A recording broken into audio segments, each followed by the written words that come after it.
하나님의 말씀 봅니다. 하나님의 말씀은 고린도전서 8장 1절에서 13절, 신약성경 272쪽에 있습니다.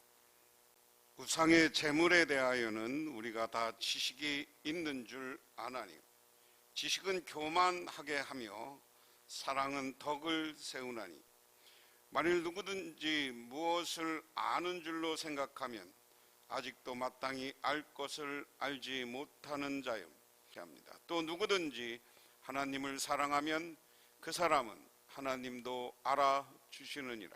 그러므로 우상의 제물을 먹는 일에 대하여는 우리가 우상은 세상에 아무것도 아니며 또한 하나님은 한 분밖에 없는 줄 아노니 비록 하늘에나 땅에나 신이라 불리는 자가 있어 많은 신과 많은 주가 있으나 그러나 우리에게는 한 하나님 곧 아버지가 계시니 만물이 그에게서 났고 우리도 그를 위하여 있고 또한 한 주 예수 그리스도께서 계시니 만물이 그로 말미암아 우리도 그로 말미암아 있느니라. 그러나 이 지식은 모든 사람에게 있는 것이 아니므로 어떤 이들은 지금까지 우상에 대한 습관이 있어 우상의 제물로 알고 먹고는 고로 그들의 양심이 약하여지고 더러워지느니라. 음식은 우리를 하나님 앞에 세우지 못하나니 우리가 먹지 않는다고 해서 더 못 사는 것이 아니고 먹는다고 해서 더 잘 사는 것도 아니니라. 그런즉 너희의 자유가 믿음이 약한 자들에게 걸려 넘어지게 하는 것이 되지 않도록 조심하라. 지식이 있는 내 우상의 집에 앉아 먹는 것을 누구든지 보면 그 믿음이 약한 자의 양심에 담력을 얻어 우상의 제물을 먹게 되지 않겠느냐. 그러면 내 지식으로 그 믿음이 약한 자가 멸망하나니 그는 그리스도께서 위하여 죽으신 형제라. 이와 같이 너희가 형제에게 죄를 지어 그 약한 양심을 상하게 하는 것이 곧 그리스도에게 죄를 짓는 것이니라. 그러므로 만일 음식이 내 형제를 실족하게 한다면 나는 영원히 고기를 먹지 아니하여 내 형제를 실족하지 않게 하리라. 아멘. 제가 계속해서 이 고린도 위치에 대해서 보여주는 것은 이 고린도는 그 당시 해상무역의 중심지였다 하는 겁니다. 그래서 여기 아시아로부터 아프리카로부터 지금의 유럽으로부터 수없이 많은 사람들이 왕래하고 다니던 곳이 이 고린도다. 그래서 이 고린도에는 여러 가지 우상 숭배가 있었어요. 그것 때문에 고린도 교회는 늘 싸웠다. 이렇게. 고린도 교회 다툼의 원인은 여러 가지 있지만 제가 6절까지는 우리가 교회의 무질서에 대한 거고 7장 1절에서 40절은 뭐냐? 결혼에 대한 이야기다. 그리고 8장 1절부터 이제 11장까지는 11장 1절 그러니까 10장 마지막 절 이렇게 해야 되죠. 여러 가지 가정적인 어려움, 사회적인 어려움에 대해서 이야기하는데 특별히 우상 제물 문제를 가지고 교회가 분열이 생겼다 하는 겁니다. 그래서 제가 오늘 말씀의 제목을 교만인가 사랑인가예요. 오늘 말씀의 문제는 뭐냐면 우상에게 드려진 제물을 먹어도 되느냐 안 먹어도 되느냐의 문제가 있었다 하는 겁니다. 바울은 이제 고린도 교회 성도들이 자신에게 보낸 서신에서 제기했던 두 번째 질문에 관한 언급이다. 그것은 우상에 바쳐진 제물들에 대한 내용이다. 이후 바울은 사전에서 우상의 제물들을 먹는 것에 대한 사안으로 더 구체화하여 이 문제를 설명한다. 당시 고린도 지역에는 이방의 신전들은 희생제물로 바쳐진 제물을 먹고 나누는 정육점 혹은 연회장 역할도 했다. 따라서 도시의 상점에서 팔리고 있는 고기는 대부분 이방 신전에서 종교의식을 치를 때 희생제물로 바쳐진 것이다. 그래서 고린도 성도들은 그 고기가 이방 신전 제단에 바쳐진 제물로, 즉 부정한 음식이 아닌지 의문을 가졌으며, 그렇다면 그 음식을 먹으면 우상 숭배에 동참하는 것에 대해서 바울에게 질문하고 있다 하는 겁니다. 그러면서 오늘 말씀 1절에서 3절 보면 우상에게 바쳐진 고기에 대하여 말하겠습니다. 우리 모두가 지식이 있는 줄 알고 있습니다. 지식은 사람을 교만하게 하지만 사랑은 덕을 세웁니다. 자기가 무엇을 안다고 생각하는 사람은 아직도 그가 마땅히 알아야 할 방식대로 알지 못하는 사람입니다. 그러나 하나님을 사랑하는 사람은 3절, 그러나 하나님을 사랑하는 사람은 하나님께서 그를 알아주십니다. 뜬금없이 우상에게 바쳐진 제물을 먹어도 되느냐 안 먹어도 되느냐라는데, 우리가 갑자기 지식은 교만을 낳는다라고 이야기하는 겁니다. 그리고 사랑은 덕을 세운다 하는 거예요. 왜 갑자기 사도 바울은 지식은 교만을 낳고 사랑은 덕을 세운다라고 이야기를 할까? 내가 무엇을 안다라고 생각하는 사람은 자기 방식을 옳다고 고집하고 그것을 이야기하게 돼 있다. 무엇 때문에? 그 다음에 설명하는 거예요. 자기가 무엇을 안다고 생각하는 사람은 아직도 그가 마땅히 알아야 할 방식대로 알지 못하는 사람입니다. 그러나 하나님을 사랑하는 사람은 하나님께서 그를 알아주십니다. 지식이라는 건, 어떤 사람이 지식이 있으면 뭐예요? 자기가 아는 게 최고인지 알아. 아는 게 정도인지 알아. 그래서 자기가 아는 대로 살지 않는 사람들을 공격해. 공격하다 보니까 어떻게 돼요? 저거 아무것도 모르는 녀석이, 무식한 녀석이 하고 상대방을 교만하여 상대방을 업신여기게 돼 있다. 그런데 사랑으로 사람을 보는 사람들은 덕을 세우는 건 덮어주거나 상대방을 어떻게 해요? 권면해서 상대방을 존중해준다. 덮어주거나 덕을 세우면, 그래서 이것이 결국 사랑이 있는 사람은 덕을 세우기 때문에 그 덕 있는 사람들이 옳구나. 그래서 우리는 어디를 살아요? 자꾸만 우리는 덕을 세우는 사람이 돼야지 따지지 말라는 거예요. 이 우상 제물에 관한 것도 마찬가지입니다. 우상 제물에 관한 것도 이게 어디 우상이, 이 제물이 무슨 신한테 이방 신학에 바쳐진 거다. 그리스 로마, 지금 고린도 이쪽에는 퍼져 있는 게 뭐냐면 그리스 로마 신화예요. 그리스 로마 제우스 이야기 무슨 이야기 쫙 있잖아요. 그런 신전도 있고요. 오늘 사도 바울은 이미 아테네에 엄청난 신전이 세워지고 지금 관광지가 되는 그 신전이 세워진 후의 이야기입니다. 아테네에 있지만, 그래서 이 그리스 사람들은 상당히 로마 그리스 신화를 가지고 모든 세상을 생각하고 그런 가치관대로 생각하고 그 신을 믿었어요. 하지만 바울은 이단락에서 우상에 바쳐진 제물에 대한 내용이라 이야기한 후에 지식과 사랑을 언급합니다.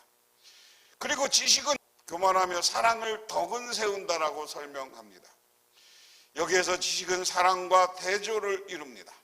어쩌면 주제와 거리가 있어 보이는 바울의 이 설명은 앞으로 3장에 걸쳐 논의될 권면의 핵심을 설명하고 있습니다. 바울은 고린도 성도들이 제기한 문제의 핵심은 우상의 제물을 먹는 여부를 따지는 데 있지 않다고 보았습니다.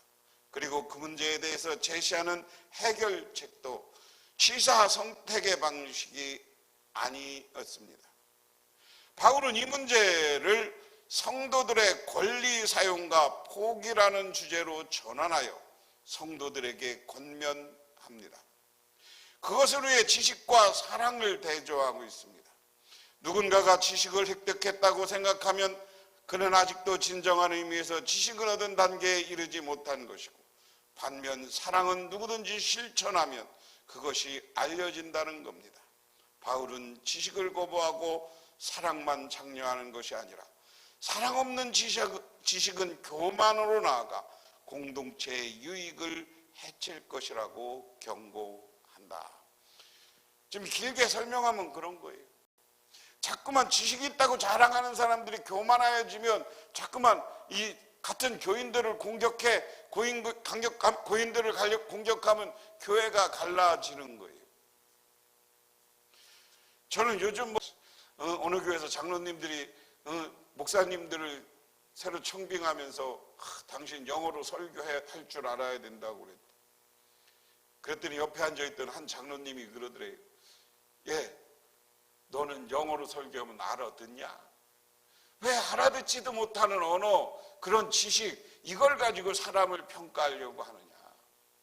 교회는 하나님의 사랑으로 전부 덮어주고 덕을 세우는 일이 우선되어져야 그 교회가 살아나고 그 교회가 능력 있는 교회가 된다.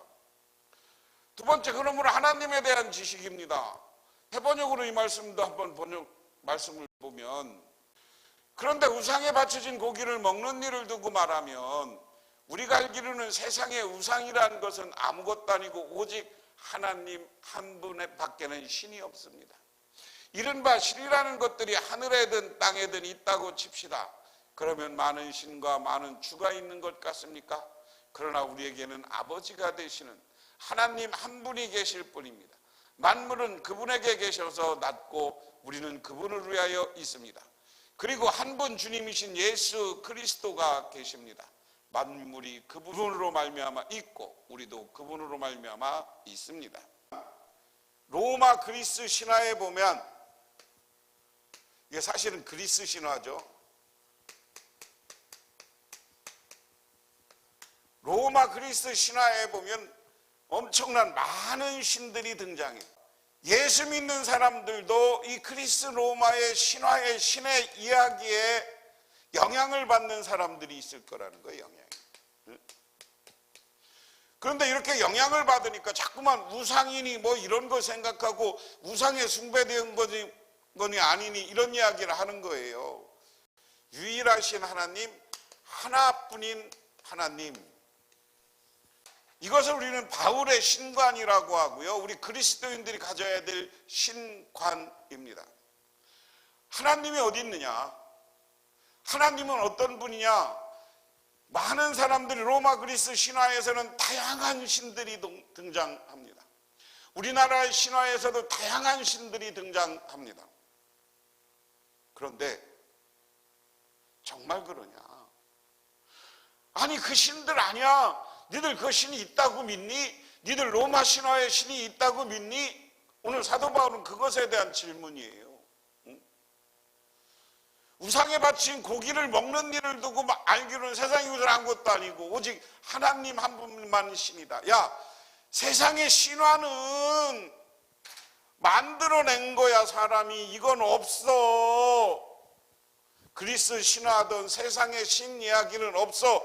신은 오직 하나님, 하나이신 하나님, 유일하신 하나님, 이 한 분뿐이야. 니들 이거 믿어, 그 이야기예요. 그래서 우리는 하나님을 아는 지식, 그랬어요. 하나님을 아는 지식은, 바울은 자신과 고린도 성도들이 이미 경유하고 있는 하나님에 대한 지식을 길게 서술합니다. 실제로 이달락에서 서술한 하나님에 대한 지식은 성부와 성자에 대한 바울과 초대교회의 이해를 잘 드러냅니다. 바울은 이 세상에 많은 신, 세이플로이, 그리고 많은 주, 필레오스 프로이가 있다 하지만 우상은 아무것도 않으며 하나님은 단 한 분뿐이라고 설명한다. 한 하나님, 한 주님에 대한 바울의 서신은 고린도에 있는 많은 가짜 우상들의 견조, 성부 하나님과 성자 하나님의 유일성을 강조하고 있습니다. 그렇기 때문에 존재하지 않는 신들에게 바쳐진 제물을 먹고 소비하는 일에 어떤 문제도 없는 것이다. 그럼 문제의 원인은 뭐냐? 그러나 이 지식은 모든 사람이 있는 것이 아니므로 어떤 이들은 지금까지 우상에 대한 습관이 있어 우상의 제물을 알고 먹는 고로 그들이 양심이 약하여 더러워지는 거라. 그러나 누구에나 다 지식이 있는 것입니다. 어떤 사람은 지금까지 우상을 섬기던 관습에 젖어 있어 그들이 먹는 고기가 우상 것인 줄로 여기면서 먹습니다. 그들은 양심이 약함으로 더럽혀지는 것입니다. 간단한 거예요. 사람들이 신에 대한 지식이 없어. 하나님에 대한 지식이 없어. 하나님은 유일하신 하나님 한 분이야. 그런데 우리들이 자꾸만 그 유일하신 하나님을 잃어버리고 자기들이 갖고 있는 관습, 우상을 섬기고 이상을 섬기고, 그럼 하나님은 우상이 없다는 거예요. 바울은 그 우상 다른 신 없다는 거예요. 근데 거기에 받쳐진 게 그게 그냥 고기지 그게 무슨 우상이냐라는 거예요. 오늘 이것을 잘 이해하시기를 바랍니다. 그래서 우리는 하나님에 대해서 똑바로 알아야 돼요. 하나님은 유일하신 한 분이다. 바울은 그럼에도 불구하고 우상에 바치셨던 희생제물 먹는 것이 문제가 되는 이유에 대해서, 그것은 바로 위에서 서술한 지식을 모든 사람이 가지고 있지 않기 때문이다. 바울은 어떤 지식과 현실의 대조점을 강조하고 있습니다. 그래서 이들은 여전히 과거의 관습 때문에, 자기들이 문화 때문에 우상에게 바쳐진 고기를 먹는 것에 대해서 꺼려하고 있다. 그러나 자신들이 먹는 고기가 우상에 바쳐졌던 제물을 알았던 이들은 그것을 먹는 행위가 우상숭배라는 죄로 생각하여 양심의 가책을 느꼈다. 이것은 반복되는 그들의 양심이 약해지고 더러워졌다는 경고다. 오히려 우상에게 바쳐진 고기를 먹는 것을 문제 삼는 사람들은 신에 대한 이해가 잘못됐다는 거예요. 하나님에 대한 이해가 잘못됐다는 거예요. 니들이 관습대로 믿는 그 우상 신 아니야. 유일하신 신은 하나님이야. 여러분도 그 하나님을 믿으시기를 바랍니다. 그 다음에 8절에 그러나 우리를 하나님 앞에 내세우는 것은 음식이 아닙니다. 음식을 먹지 않는다고 해서 손해볼 것도 없고 먹는다고 해서 이로울 것도 없습니다. 음식은 뭐냐? 이거 먹니 않으니 음식 갖고 싸우지 말라라는 거예요. 이 음식은 먹는다고 해서 엄청 좋은 것도 없고 안 먹는다고 해서 뭐 손해볼 것도 없다. 그러니까 음식은 음식으로 그냥 받아들이라 하는 것이고요. 그 다음에 권리의 제한이라는 측면에서, 그러나 여러분 이 자유가 약한 사람들에게 걸림돌이 되지 않도록 조심하십시오. 지식이 있는 당신이 우상의 신당에 앉아서 먹고 있는 것을 어떻게 사람이 보면 그가 약한 사람일지라도 그 양심에 용기가 생겨서 우상에게 바쳐진 고기를 먹게 되지 않겠습니까? 그러면 약한 사람은 당신의 지식 때문에 망하는 것입니다. 그리스도께서는 그 약한 신들을 위하여 죽으셨습니다. 이렇게 여러분이 형제자매들에게 죄를 짓고 그들의 약한 양심을 상하게 하는 것은 그리스도께 죄를 짓는 것입니다. 그러므로 음식이 내 형제를 걸어서 넘어뜨리게 하는 것이라면 그가 걸려서 넘어지지 않게 하기 위해서 나는 평생 그 고기를 먹지 않겠습니다. 두 번째 이유는 믿음이 강한 성도의 권리로 인해 믿음이 약한 자들이 걸려 넘어져서는 안 된다 하는 겁니다. 우상에 바쳐진 예물을 먹는 것 자체는 죄는 아니지만 그 행위에 제한해야 하는 세 번째 이유는 믿음이 약한 자들을 배려하는 것이, 만약 자신의 자유와 권리를 무분별하게 사용하다 형제를 넘어뜨린다면 이는 그를 위해 그리스도께서 죄를 짓는 것이다. 다시 말해서 우상의 고기를 내가 믿음이 유일신 하나님을 알아서 믿어서 먹을 수 있어. 근데 아직도 우상에 대한 지식에 빠져서 교회 나오는 사람들이 이것 때문에 상처를 받으면 그들 앞에서는 이 우상에 섬겨진 고기를 먹지 말라는 거예요. 다시 말해서 교만인가 사랑이란 것은 똑같아.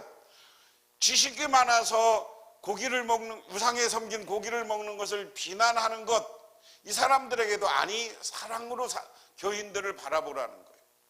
그리고 또한 이 사랑이 있지만 교회 다니면서 자기가 유일하신 하나님이 먹고 이 우상에 섬기는 고기가 아무것도 그냥 음식이라고 생각하고 먹어. 그런데 이것이 믿음이 약한 사람들에게 상처를 주면 먹지 말라는 거예요. 그래서 우리는 가장 중요한, 오늘 말씀의 제일 중요한 의미는 뭐냐? 교회에서 덕을 세우라는 겁니다. 덕을 세워서 교인들이 서로 좋아하고 사랑하고 그로 인해서 교회가 하나 되어서 부흥의 역사로 나가는 교회, 이게 제대로 된 교회이다 하는, 기도하겠습니다. 사랑의 하나님 고맙습니다.